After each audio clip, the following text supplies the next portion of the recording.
Dan keputusan yang lebih baik daripada itu adalah biarkan galbay dan bayar semampunya.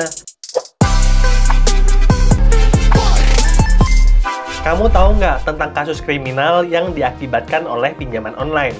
Ada suami yang terjerat pinjaman online dan judi online, lalu melakukan KDRT dan kabur dari rumah. Kemudian ada juga Agif yang kecanduan main judi online karena sempat menang 1 juta dengan modal 25.000. Tapi berakhir galbay 50 juta di 5 aplikasi pinjaman online. Lalu ada juga Rido yang punya cerita sama. Sempat menang 3 juta dari modal 75.000, tapi berakhir galbay di 7 aplikasi pinjol dan berhutang 30 juta. Bahkan ada guru SD di Wonogiri yang terjerat hutang di puluhan aplikasi pinjol dengan total pinjaman 90 juta. Dan walaupun sudah banyak berita tentang korban dari aplikasi pinjol, tapi masih banyak juga cerita tentang orang-orang yang menggunakan pinjaman online dan memakai pinjaman tersebut secara serampangan. Berasa itu uangnya sendiri, berasa dia punya banyak uang, dan lupa kalau ada kewajiban untuk bayar cicilan. Jadi sebelum kamu ambil pinjaman, coba kamu ingat dulu kalau itu adalah uang titipan dan apakah kamu sanggup untuk bayar cicilan. Dan buat kamu yang mau ambil pinjaman online tapi masih bingung, jangan skip video ini karena aku akan ceritain tentang cara paling nyata dan terbukti untuk lunasin dan bebas dari hutang pinjol. Pertama-tama kita bahas dulu tentang tren penggunaan pinjaman online di Indonesia. Kalau ada kasus orang yang terlilit di pinjol, itu udah langsung masuk berita. Banyak di sosial media dan juga Google. Walaupun begitu, pengguna pinjaman online di Indonesia itu tetap mengalami pertumbuhan. Di Maret 2024, ada lebih dari 9,8 juta pengguna dengan total hutang 22,7 triliun. Beruntung, nggak semua pinjaman itu digunakan untuk hutang konsumtif. Ada sebagian pinjaman yang disalurkan ke sektor produktif. Ada ke pertanian, pedagang besar dan eceran, hotel, restoran, dan juga karaoke. Dengan total 7,7 triliun atau sekitar 30% dari total penyaluran pinjaman. Dan hutang produktif kayak ginilah yang bisa bantu pengusaha untuk naik level, ingin lebih cepat maju, tapi nggak punya akses modal ke perbankan. Nah, yang jadi masalah adalah hutang konsumtif karena itu nggak jadi apa-apa, nggak bisa mengembangkan aset kita dan bikin kita jadi lebih kaya. Sebaliknya, bikin kita jadi lebih miskin. Dan berdasarkan data, ada 5 provinsi dengan total hutang terbanyak se-Indonesia. Di Jawa Barat 16,5 triliun, Jakarta punya hutang 11,2 triliun, Jawa Timur 7,5 triliun, Banten 5,1 triliun, dan Jawa Tengah 4,7 triliun. Data ini menunjukkan bahwa banyak penduduk Pulau Jawa yang punya hutang konsumtif dan menggunakan pinjol lebih banyak dari penduduk pulau lainnya. Jadi aku bisa argumen kalau akses ke penggunaan pinjol itu belum tentu baik. Bisa jadi walaupun kelihatannya hidupnya itu berkelas, tapi fondasi keuangannya itu kopong, ditopang oleh pinjaman online. Aku bilang kopong karena menggunakan pinjaman online itu tadi ada kewajiban. Kita wajib mengembalikan cicilan sesuai dengan term and condition. Misalnya, kalau pakai FlexiCash Genius, pinjaman 50 juta tenor 30 bulan, cicilannya 2.541.667. Artinya, uang kamu yang dipegang awal itu 50 juta, kamu terima di depan itu 50 juta, ada kewajiban mengembalikan 2,5 juta per bulan. Dan kalau kamu telat dalam mengembalikan hutang tersebut, dan dalam banyak kasus ada juga yang terjadi namanya gagal bayar atau tidak bisa mengembalikan pinjaman, maka kamu tidak akan hanya kena mental, tapi kamu juga akan dilarang untuk akses ke permodalan hutang lainnya. Nggak bisa ajuin KPR, nggak bisa ajuin kredit modal usaha. Bahkan kamu juga bisa gagal diterima kerja. Gara-gara setiap transaksi dan sejarah pinjam-meminjam uang, ini akan tercatat di BI Checking atau SLIK OJK. Dan kalau kamu telatnya itu lebih dari 180 hari, artinya akan masuk Call 5, dan itu menunjukkan bahwa kamu adalah orang yang tidak dapat dipercaya, orang yang bermasalah, dan dengan kata lain akan sulit untuk mendapatkan pekerjaan karena perusahaan itu tidak mau hire orang yang tidak dapat dipercaya. Dan cara cek BI Checking sendiri udah aku jelasin di video ini, linknya ada di deskripsi. Pay checking itu sekarang udah diupdate jadi sistem layanan informasi keuangan atau SLIK dan dikelola oleh OJK. Makanya pejabat OJK juga sudah wanti-wanti. Untuk anak muda, jangan main utang online dan asal ganti nomor, lalu berpikir kamu nggak bakalan ditagih karena udah ganti nomor handphone. Kita perlu ingat ketika ambil pinjaman, itu kita masukkan NIK dari KTP. Dan data itulah yang bakal jadi sumber tracking. Jadi, kalau kamu merasa kalau kamu kepepet dan butuh pinjaman, butuh uang secara segera, jangan langsung install aplikasi pinjaman online dan ambil pinjaman. Ada 4 pertimbangan sebelum kamu akhirnya memutuskan untuk ambil pinjaman online. Pertimbangan yang pertama adalah bedakan antara kebutuhan dan juga keinginan. Misalnya, sekarang itu kita punya handphone Samsung terbaru S24 yang harganya belasan bahkan 20 juta. Lalu kalau di iPhone itu ada iPhone 15 yang harganya 20 jutaan juga. Dan penggunaan handphone ini untuk seorang content creator itu bisa jadi investasi. Tapi kalau kamu mahasiswa atau tidak bekerja sebagai content creator, ngapain punya HP bagus-bagus? Kan sekarang banyak HP yang beredar di pasaran dari Realme, dari Xiaomi yang harganya 1 jutaan. Dan tentunya itu udah bisa menopang kehidupan kita untuk WhatsApp, buka TikTok, dan juga buka YouTube. Inilah bedanya antara kebutuhan dan keinginan.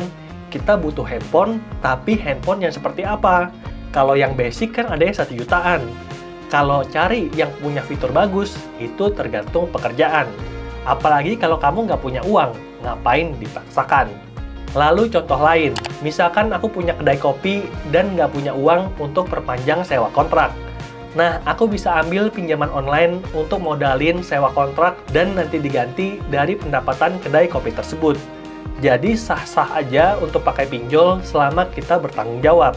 Dan berdasarkan ilmu perencana keuangan, budget maksimal untuk kita bayar hutang adalah 35% dari penghasilan bersih kita, bukan omset kotor. Lalu pertimbangan yang kedua adalah set budget khusus untuk bayar hutang. Misalkan kita punya gaji itu 4 juta dan punya hutang 2 juta.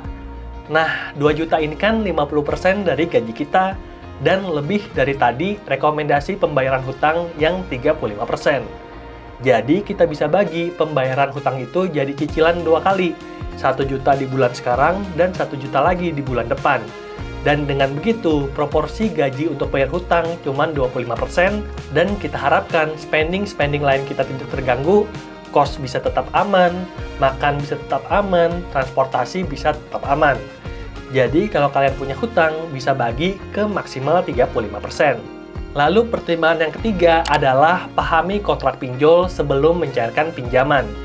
Yang namanya pinjol resmi terpercaya OJK itu seperti EasyCash, Akulaku, Shopee Pinjam, Kredivo, ataupun Indodana, pastikan udah ada kontrak yang bisa kita baca sebelum mencairkan pinjaman. Udah transparan banget tentang limit kredit, bunga pinjaman, tanggal jatuh tempo, admin, denda, dan ketentuan lainnya. Jadi pelajari dulu, dan kalau ada yang bingung, tanya ke customer service atau tanya ke teman kalian yang lebih ahli. Jangan malu untuk berterus terang dan pastikan orang yang kita curhatin itu dapat dipercaya. Karena kita butuh banyak masukan sebelum akhirnya memutuskan untuk ambil pinjaman online.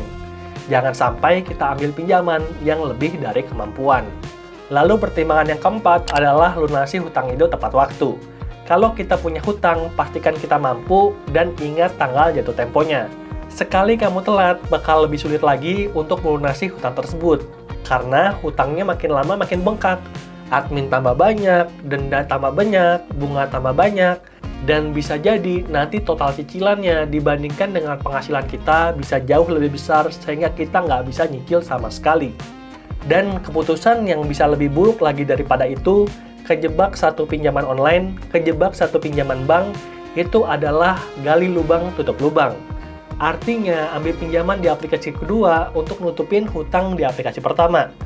Nah, dengan begitu maka kamu akan dapat bunga dari aplikasi pertama, dapat bunga juga dari aplikasi kedua. Dan ini jadi lingkaran setan. Oleh karena itu, kalau kamu nggak mampu bayar sama sekali, keputusan terburuk adalah gali lubang tutup lubang. Dan keputusan yang lebih baik daripada itu adalah biarkan galbay dan bayar semampunya. Jadi jangan sampai debt collector nutupin akal sehat kamu. Dan kalau kamu udah kadung terjerat hutang pinjol, ada beberapa cara yang bisa kamu ikutin untuk lunasin dan bebas dari hutang pinjol. Cara yang pertama adalah frugal living. Babat habis pengeluaran tidak penting dan jangan belanja pada hal-hal tersier dan tidak dibutuhkan. Misalnya, HP ini udah dari 2 tahun yang lalu dan aku berpikir bahwa aku pengen ganti HP ke versi terbaru. Tapi kalau nggak ada uangnya dan HP ini masih bisa dipakai, ya pakai aja dulu. Pilihlah untuk bertahan dengan keadaanmu sekarang. Beranilah berkata tidak kalau diajak nonton, beranilah berkata tidak kalau diajak nongkrong. Dan ingat-ingatlah kalau badai itu pasti berlalu. Lalu cara kedua untuk melunasi hutang adalah jangan gali lubang tutup lubang. Tadi kita udah sempat bahas sedikit kalau misalkan kalian jangan nambah pinjol lagi. Harus aware dengan kesanggupan bayar, jangan sampai menambah beban untuk kelegaan sesaat. Dan kita juga punya opsi untuk jual barang yang kita miliki untuk cover semua pinjaman online. Dan kalau masih ada sisa hutang, biarkan DC itu datang, atau kita bisa minggat sementara waktu untuk ketenangan batin, sambil memikirkan bagaimana caranya bayar hutang-hutang. Dan oleh karena itu, kita masuk ke cara ketiga, yaitu cari side income. Jangan sampai kita bergantung pada satu sumber pemasukan.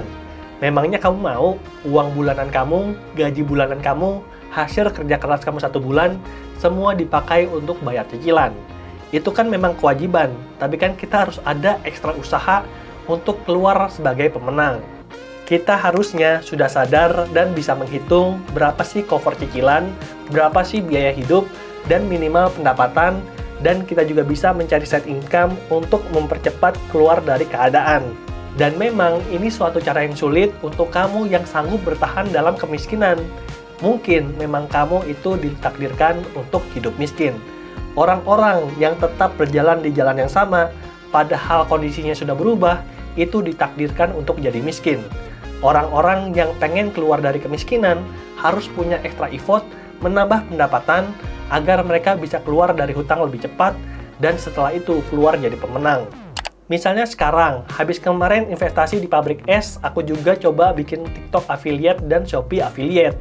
Dan aku akan ceritain prosesnya di channel YouTube Andre Cuan, jadi follow biar gak ketinggalan.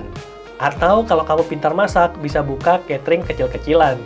Dan kalau kamu bekerja, tawarkanlah pada teman-teman kantor, karena faktanya, di kantorku yang lama, di kantor Bank Mandiri, itu banyak kok pegawai yang buka catering kecil-kecilan.